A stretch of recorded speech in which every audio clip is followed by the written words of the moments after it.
அனைவருக்கும் வணக்கம். பங்குனி மாதத்தில் வரக்கூடிய உத்திர நட்சத்திரமும் பௌர்ணமி திதியும் இணைந்து வரக்கூடிய நாள் தான் பங்குனி உத்திரம். இந்த நாட்களில் முருகப்பெருமானுக்கும் தெய்வானைக்கும் திருமணம் நடந்ததாக கொண்டாடப்படுது. அது மட்டும் இல்லாமல் இந்த பங்குனி உத்திர சுப தினத்தில் தான் சிவன், பார்வதி, ராமர், சீதை, பெருமாள், மகாலட்சுமி தேவிக்கும் முருகன் தெய்வானைக்கும் திருமணம் நடைபெற்றது. இந்த பங்குனி உத்திர நாட்களில் எப்படி விரதம் இருக்க வேண்டும், முருகப்பெருமானை எப்படி வழிபட வேண்டும், அது மட்டும் இல்லாமல் பழனியின் சிறப்புகளை பற்றியும் தெரிஞ்சுக்க போகிறோம். இந்த வீடியோ ரொம்பவே பயனுள்ளதாக இருக்கும். அதனால் வீடியோவை கடைசி வரைக்கும் ஸ்கிப் பண்ணாமல் பாருங்கள். இது வரைக்கும் நம்ம சேனலை நீங்கள் இன்னும் சப்ஸ்கிரைப் பண்ணலைன்னா மறக்காமல் சப்ஸ்கிரைப் பண்ணிவிடுங்க. வாங்க வீடியோக்குள்ளே போகலாம். இந்த தினத்தில் திருமணத்திற்காக காத்திருக்கக்கூடியவர்கள், வேலை தேடுபவர்கள் விரதமிருந்து இறைவனை வழிபாடு செய்ய நினைத்து நடைபெறக்கூடியதாகும். அரசு தொடர்பான வேலைகள் கைகூடும், வேலைகள் கிடைக்கவும் வேலையில் பதிவு உயர்வு என பல நல்ல விஷயங்கள் நடக்கக்கூடியதாக சொல்லப்பட்டிருக்கு. பங்குனி உத்திர தினத்தில் முதல் நாளே வீட்டை சுத்தப்படுத்தி வைத்து கொள்ள வேண்டும். அன்று சுபதினத்தன்று அதிகாலை பிரம்ம முகூர்த்த நேரத்தில் எழுந்து குளித்து சுத்தமாகி விளக்கேற்றி பூஜை செய்ய தொடங்கலாம். திருமணம் நடக்க வேண்டும் என்று நினைப்பவர்கள் இந்த நாட்களில் முருகனை நினைத்து விரதத்தை மேற்கொள்வதோடு அது மட்டும் இல்லாமல் மஞ்சள், பூ, குங்குமம், வெற்றிலை பாக்கு 1 ரூபாய் வைத்து அருகில் உள்ள கோவிலுக்கு சென்று சுமங்கலி பெண்களுக்கு கொடுக்கலாம். உங்களால் எத்தனை பேருக்கு கொடுக்க முடியுமோ அத்தனை பேருக்கு இதை கொடுக்கலாம். திருமணத்திற்காக காத்திருக்கும் ஆணோ அல்லது பெண்ணோ அவர்கள் கையால் கொடுப்பது நல்லது. அது மட்டும் இல்லாமல் நீங்கள் கொடுக்கக்கூடிய பொருட்களை சிறு பைகளில் போட்டு பூஜை அறையில் வைத்து வழிபட்டு கொடுப்பது இன்னும் நன்மையை தரக்கூடியதாக சொல்லப்பட்டிருக்கு. திருமண முயற்சியில் இருக்கக்கூடிய இளைஞர்கள் கொடுக்க முடியாவிட்டாலும் அவர்களுடைய தாய், தந்தை அல்லது உடன் பிறந்தவர்களை மற்றவர்களுக்கு கொடுக்கலாம் அப்படின்னு சொல்லப்படுது. இப்படி இந்த பங்குனி உத்திரத்தில் நம்ம இது போல் செய்வது நிறைய நன்மைகளை நமக்கு கொண்டு சேர்க்கக்கூடியதாக சொல்லப்பட்டிருக்கு. முருகன் வழிபாட்டின் தொடர்புடையது காவடியாட்டம். பால் காவடி, பன்னீர் காவடி என காவடி எடுத்து முருகப்பெருமான வழிபடுவது இன்னும் நிறைய சிறப்புகளை நமக்கு கொண்டு சேர்க்கக்கூடிய ஒன்றாக சொல்லப்பட்டிருக்கு.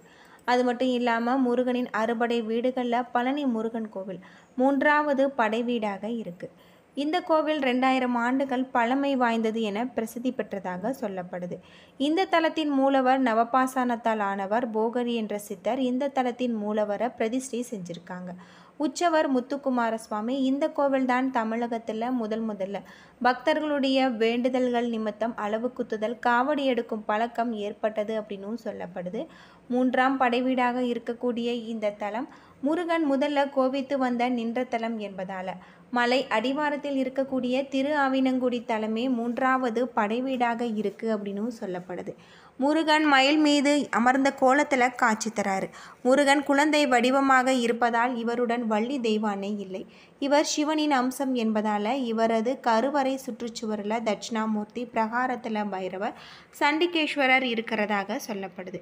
பழனிக்கு செல்பவர்கள் முதல்ல இங்கிருந்து 4 கிலோமீட்டர் தூரத்தில் உள்ள பெரு ஆவுடையாரை தரிசித்துவிட்டு பின்பு பெரிய நாயும் அடுத்து மலை அடிவாரத்தில் இருக்கக்கூடிய திரு ஆவினங்குடி குழந்தை வேலாயுதரையும் வணங்க வேண்டும். அதன் பின்பு மலை கோவிலுக்கு தண்டாயுதபாணியை வணங்க வேண்டும் என்பது ஐதீகமாக சொல்லப்படுது. இந்த கோவில் வரலாறு ஞானப்பழத்தில் இருந்து ஆரம்பிக்கிறதாக சொல்லப்படுது. கலகம் பண்ணுவதற்கென்று பிறந்தவர் நாரதர். ஞானப்பழத்தை எடுத்துக்கொண்டு கைலாய மலையில் இருக்கக்கூடிய சிவபெருமானையும் பார்வதியும் காண சென்றிருக்காரு. பழத்தை கொடுத்து இந்த பழத்தை உண்டால் அதிக ஞானம் பெறலாம் என்று கூறியிருக்காங்க. மேலும் முழு பழத்தை ஒருவரே உண்ண வேண்டும் என்ற விதியையும் விதிச்சிருக்காங்க. அது மட்டும் இல்லாமல் சிவபெருமானே தன் மகன்களான முருகனுக்கும் பிள்ளையாருக்கும் பகிர்ந்தளிக்க விரும்பியிருக்காங்க. பின்னர் தன் மகன்கள் இருவரையுமே அழைத்து உலகத்தை 3 முறை சுற்றி முதலில் வருபவர்களுக்கு ஞான பழம் பரிசு என்று சிவபெருமான் கூறியிருக்கார். இதை கேட்ட முருகன் தன் வாகனமான மயிலை எடுத்துக்கொண்டு உலகத்தை சுற்ற கிளம்பியிருக்காரு. பிள்ளையாரோ தாயும் தந்தையுமே உலகம் என்று கூறி சிவபெருமானையும் பார்வதியும் சுற்றி வந்து ஞான பழத்தை பெற்று கொண்டிருக்காங்க. உலகத்தை வலம் வந்து ஞான பழத்தை கேட்ட முருகன் நடந்தது அறிந்து கோபமுற்று இந்த மலையில் வந்து தங்கி விட்டிருக்காரு. சிவனும் பார்வதியும் இங்கு வந்து முருகனை சமாதானம் பண்ணியிருக்காங்க. ஞான பழமான உனக்கு எதற்கு இன்னொரு பழம் என கூறி சமாதானம் செஞ்சிருக்காங்க. முருகனை பழனி என்றதால் இந்த இடம் பழனி என பெயர் வர காரணமாக இருக்குது. அது மட்டும் இல்லாமல் இந்த கோவில் பல்வேறு சிறப்புகளை கொண்ட ஒரு கோவிலாக அமைஞ்சிருக்கு. இங்கு இருக்கக்கூடிய மூலவர் சிலை 18 சித்தர்களில் ஒருவரான போகர் என்பவரால் உருவாக்கப்பட்டது. 4448 அரிய மூலிகைகள் கொண்டு 9 விதமான நச்சுப் பொருட்களை உருவாக்கியிருக்காங்க. இந்த 9 விதமான நச்சுப் பொருட்கள் கலந்து நவபாசானம் என்னும் மூலிகையை உருவாக்கியிருக்காரு. பல்வேறு நோய்களுக்கு இந்த மூலிகை பயன்படுத்தப்படலாம் என்று கண்டறியப்பட்டிருக்கு. அப்படி சிறப்பு வாய்ந்த நவபாசானத்தை கொண்டு முருகன் சிலையை அவர் உருவாக்கியிருக்காரு. அவர் உருவாக்கிய இந்த சிலையை தற்போது பழனி என பெயர் வர காரணமாக இருந்திருக்கு அப்படின்னும் சொல்லப்படுது. பஞ்சாமிர்தத்தாலும் பாலாலும் அபிஷேகம் செய்தால் மருந்து வெளிவரும் என்பதை உணர்ந்து தினமும் முருகனுக்கு அபிஷேகம் செய்து வழிபட்டு வந்திருக்காரு போகர். தன்னுடைய சமாதியை போகர் பழனி மலையிலேயே அமைத்து கொண்டதாக சொல்லப்படுது. கையில் கோளுடன் ஆண்டியை போல காட்சியளிக்கும் முருகன் சிலை நமக்கு உணர்த்துவது அனைத்தையும் துறந்தால் கடவுளை அடையலாம் என்பதுதான். அது மட்டும் இல்லாமல் இந்த கோவில் பல்வேறு சிறப்புகளை கொண்ட ஒரு கோவிலாக இருக்குது அப்படின்னு சொல்லப்பட்டிருக்கு. இங்கே இருக்கக்கூடிய முருகப்பெருமானை வழிபடுவதன் மூலம் நம்முடைய வாழ்க்கையில் இருக்கக்கூடிய பிரச்சனைகளுக்கு தீர்வு கிடைக்கும் அப்படின்னும் சொல்லப்பட்டிருக்கு. திருவண்ணாமலையை எப்படி கிரிவலம் வராங்களோ அத்தனை சிறப்புகளும் இங்கு இருக்கிறதாக சொல்லப்படுது. குறிப்பாக அக்னி நட்சத்திர நாட்களில் இங்கு கிரிவலம் செய்வது சிறப்பு. அது தவிர எல்லா நாட்களிலுமே கோவிலுக்கு வரக்கூடிய ஆயிரக்கணக்கான பக்தர்கள் கிரிவலம் சுற்றிவிட்டு படியேறுவாங்க. 450 மீட்டர் உயரத்தில் இருக்கக்கூடிய மலை கோவிலுக்கு 690 படிகள் கடந்து செல்ல வேண்டும். அது தவிர யானை பாதை என்னும் படி இல்லாத வழியும் உண்டு. மலையே மருந்தாக அமைந்த மலை அப்படின்னே சொல்லலாம். பழனிக்கு திரு அவினங்குடி தென்பொதிகை என்ற புராண பெயர்களும் இருக்குது. பழனி மலையில் முருகன் கோவில் கொண்டிருக்கக்கூடிய கருவறையில் பழனி ஆண்டவர் அருகில் ஒரு சிறிய பெட்டி இருக்குது. அந்த பெட்டியில் ஸ்படிகலிங்க ரூபத்தில் சிவபெருமானும் உமாதேவியும் இருக்கிறதாக சொல்லப்படுது. இவர்களை பழனி ஆண்டவர் பூஜிப்பதாக ஐதீகமாக சொல்லப்படுது.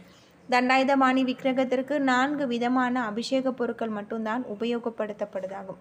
நல்லெண்ணெய், பஞ்சாமிர்தம், சந்தனம், விபூதி, பன்னீர் மார்கழி மாதத்தில் மட்டும் பயன்படுத்தப்படுதாகும். இவைகளில் சந்தனம், பன்னீர் தவிர மற்ற எல்லாமே தண்டாயுதபாணியின் சிரசில் வைத்தவுடன் அகற்றாங்க. முடி முதல் அடிவரை என்கின்ற முழு அபிஷேகம் சந்தனத்துக்கும் பன்னீருக்கும் மட்டும்தான் இருக்கு. இதில் சிரசு விபூதி என்பது சித்தர் உத்தரவால் பக்தர்களுக்கு வழங்கப்படுகிற ஒரு பிரசாதம். இது கிடைப்பது மிகவும் புண்ணியம் அப்படின்னே சொல்லலாம். ஒரு நாளைக்கு 6 முறைக்கு தண்டாயுதபாணிக்கு அபிஷேகம் அலங்காரம் செய்கிறாங்க. இது 5 முதல் 7 நிமிடத்திற்குள் முடிந்துவிடும். அபிஷேகம் முடிந்து அலங்காரம் செய்துவிட்டால் பின்னர் அடுத்த அபிஷேகம் வரை மாலை சாற்றுவதோ பூக்களால் அர்ச்சனை செய்வதோ கிடையாது. இரவில் முருகனின் மார்பில் வட்ட வடிவில் சந்தன காப்பு வைக்கப்படுறதாக சொல்லப்படுது. விக்கிரகத்தின் புருவங்களுக்கு இடையில் ஒரு பொட்டு அளவுக்கு சந்தனம் வைக்கப்படும். முன்னொரு காலத்தெல்லாம் சந்தன காப்பை முகத்தில் சாத்தி கொண்டிருந்தாங்க. பின்னால் இந்த முறை மாற்றப்பட்டிருக்கு. தண்டாயுதபாணி விக்கிரகம் மிகுந்த சூடாக இருக்கும்.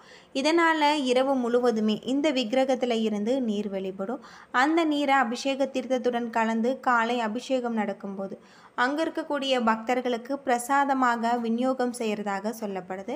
தண்டாயுதபாணி சிலையில் நெற்றியில் ருத்ராட்சம், கண், மூக்கு, வாய், தோள்கள், கைவிரல்கள் போன்றவை மிக அற்புதமான உளியால் செதுக்கப்பட்டது போல தெளிவாக இருக்கும். இது போகரின் கைவண்ணம் அப்படின்னே சொல்லலாம். இந்த சிலையை சுற்றி எப்பொழுதுமே ஒருவித சுகந்த மனம் பரவி கொண்டே இருக்கும். இந்த சிலையை செய்ய போகர் எடுத்துக்கொண்ட நாட்கள் 9 வருடம் அப்படின்னே சொல்லலாம். அம்பாள், முருகர், அகத்தியர் இவர்களுடைய உத்தரவுக்கு பின் தான் போகர் இப்படி ஒரு சக்தி வாய்ந்த சிலையை செஞ்சிருக்காரு அப்படின்னே சொல்லலாம். இதற்காக 4000க்கும் மேற்பட்ட மூலிகைகளில் பல இடங்களில் இருந்து கொண்டு வந்து செஞ்சிருக்கிறதாகவும் 81 சித்தர்கள் இந்த பாசனத்தை போகர் சொன்னபடி தயார் பண்ணதாகவும் சொல்லப்படுது. பொதுநல எண்ணத்துடன் செய்யப்பட்டுள்ளதால் காலமும் இயற்கையும் தன்னுடைய சீற்றத்தை குறைத்து கொண்டு சித்தர்களுக்கு உதவி செய்ததான ஒரு தகவலும் இருக்குது அப்படின்னே சொல்லலாம். போகர் இகப்பரத்தில் இருக்கும்போது தன் மனைவிக்கு கொடுத்த வாக்கை நிறைவேற்ற முருகனை மேற்கு திசை நோக்கி பிரதிஷ்டை செஞ்சிருக்காரு. இதனால் மலைநாட்டில் உள்ளவர்களுக்கு பழனி முருகன் குலதெய்வமாக இருக்காரு அப்படின்னே சொல்லலாம். என்ன நண்பர்களே, இந்த வீடியோ உங்களுக்கு பயனுள்ள ஒரு தகவலை தந்திருக்கும்னு நினைக்கிறேன். வீடியோ பிடிச்சிருந்தா லைக் பண்ணுங்கள், ஷேர் பண்ணுங்கள், கமெண்ட் பண்ணுங்கள். இதுபோல் தகவலை தெரிஞ்சுக்க நம்ம சேனலை மறக்காமல் சப்ஸ்கிரைப் பண்ணிடுங்க. நன்றி நண்பர்களே.